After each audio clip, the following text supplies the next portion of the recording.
teman-teman, selamat pagi, siang, sore, malam, atau kapanpun kalian menonton video ini.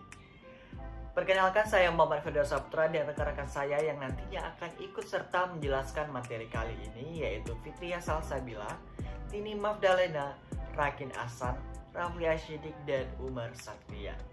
Nah, pada video ini kami akan membahas mengenai COVID-19 yang terjadi di Malaysia.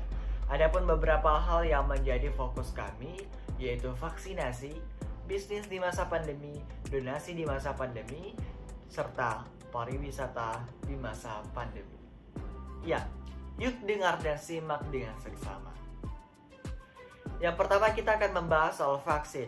Di Malaysia, vaksin yang digunakan ialah Sinovac. Namun jika pasokan Sinovac habis, maka akan beralih ke vaksin Pfizer-BioNTech. Berhentinya menggunakan vaksin virus tidak aktif Sinovac ini ialah ketika meningkatnya kekhawatiran atas kemanjurannya terhadap varian Delta. Vaksin lain yang disetujui di Malaysia adalah AstraZeneca. Vaksin tersebut digunakan sebagai vaksin dosis kedua bagi mereka yang telah melakukan vaksin dosis pertama, yaitu vaksin Sinovac.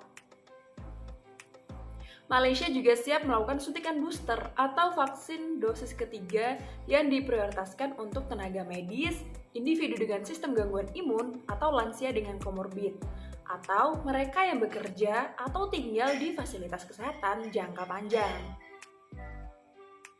Saat ini, 80% hingga 90% warga Malaysia sudah divaksin, sehingga pemerintah memperbolehkan warganya untuk berpergian.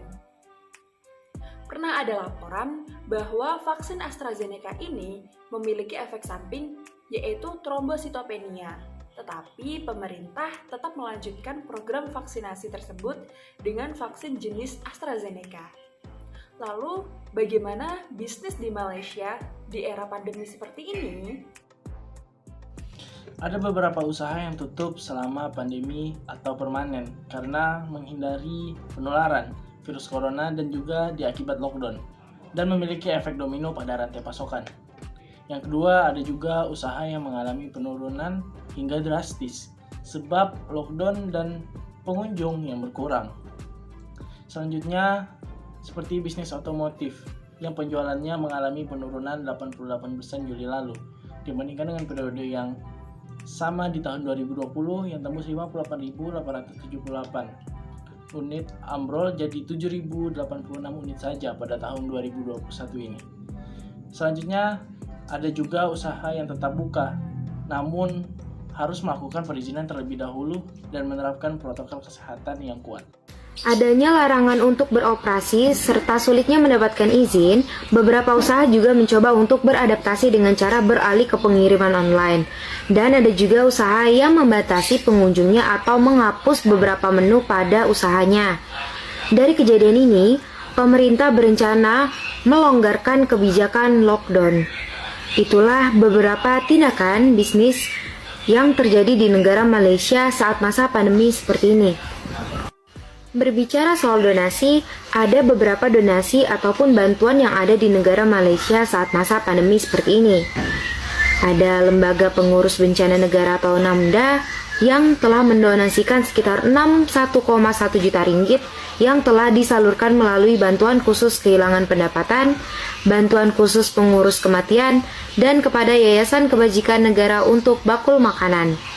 Kemudian, untuk menopang hidup penduduk Malaysia, Perdana Menteri Malaysia Muhyiddin Yassin mendonasikan paket bantuan dengan total 521,6 triliun rupiah, di mana masyarakat berpenghasilan 40% terbawah mendapatkan 4,4 juta rupiah dan masyarakat berpenghasilan 40% menengah mendapatkan 860 ribu rupiah. Tidak berhenti di situ, masih banyak donasi yang dilakukan Perdana Menteri Malaysia. Hal ini bertujuan untuk memungkinkan orang mengatasi kesulitan keuangan yang timbul akibat COVID-19.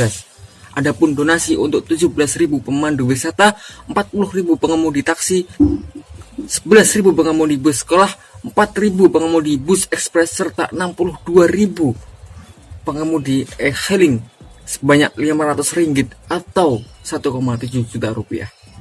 Yang terakhir ialah kondisi pariwisata di Malaysia saat masa pandemi. Selanjutnya, untuk tempat wisata ada yang tutup sementara dan ada yang tutup permanen.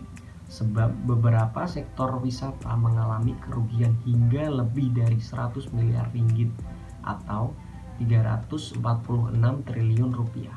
Hal ini dikarenakan kebijakan lockdown yang telah dilakukan semenjak pandemi tahun lalu.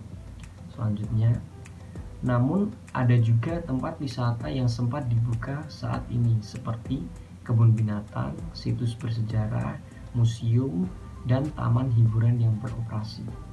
Adapun hal yang patut diperhatikan dengan dibukanya tempat wisata, yaitu kapasitas pengunjung hanya dibatasi 50% dari daya tampung dan wajib menaati protokol kesehatan. Selanjutnya, selama lockdown, hotel-hotel dibuka hanya untuk kepentingan karantina dan isolasi, sedangkan untuk kebutuhan pariwisata tidak dibuka. Dengan begitu, Malaysia Association of Hotels menyatakan bahwa sektor perhotelan telah rugi dari 6,53 miliar ringgit pada tahun 2020. Untuk turis atau wisatawan yang ingin berkunjung ke Malaysia belum diketahui kapan diizinkannya. Pasalnya, pemerintah melarang pelancong asing memasuki wilayahnya. Yap teman-teman, baik itulah penjelasan dari kami mengenai COVID-19 yang terjadi di Malaysia dari sisi vaksinasi, bisnis, donasi, serta pariwisatanya. Semoga apa yang kami sampaikan bermanfaat untuk teman-teman sekalian dan terus semangat dalam mencari ilmu.